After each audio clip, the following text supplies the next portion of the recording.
PPS news में आपका इस्तकबाल है। मैं हूं आपका दोस्त मोहम्मद जावेद। हम रखिए खबरों पे नज़र, आप रखिए खबरनामे पे नज़र।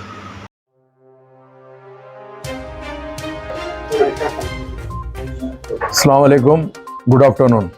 सबसे पहले तो आप तमाम का शुक्रिया अदा करना चाहता हूं। आपने मजलिस-ए-इत्तेहादुल मुस्लिमीन नामपल्ली असम्बली कॉन्स्टिट्यूंसी के कॉल पे आप जो वक्त निकाले हैं। मैं अपने आप का इंट्रोडक्शन देना चाहता हूं कि मेरा नाम जाफ़र हुसैन मेराज है। मैं एमएलए नामपल्ली हूं। हमारी पार्टी की जानिब से नक़ीब मिल्लत बैरिस्टर असदुद्दीन अवैसी साहब की ख़ास निगरानी में और हबीब मिल्लत जनाब अकबरुद्दीन अवैसी साहब की ख़ास दिलचस्पी की तरफ से हमने नामपल्ली असम्बली कॉन्स्टिट्यूंसी में एक बहुत बड़ा मेगा जॉब मेला ऑर्गेनाइज किया है, जो 30 सितंबर को होने जा रहा है। और वो जॉब मेला है आप रेड हिल्स, जो शाह फंक्शन हॉल, तपस्या कॉलेज और फैबसी पे ये मुनक़िद होगा यह जॉब मेला। इसमें नियरली 100 कंपनीज पार्टिसिपेट कर रहे हैं, जो तमाम के तमाम नामवर कंपनीज है।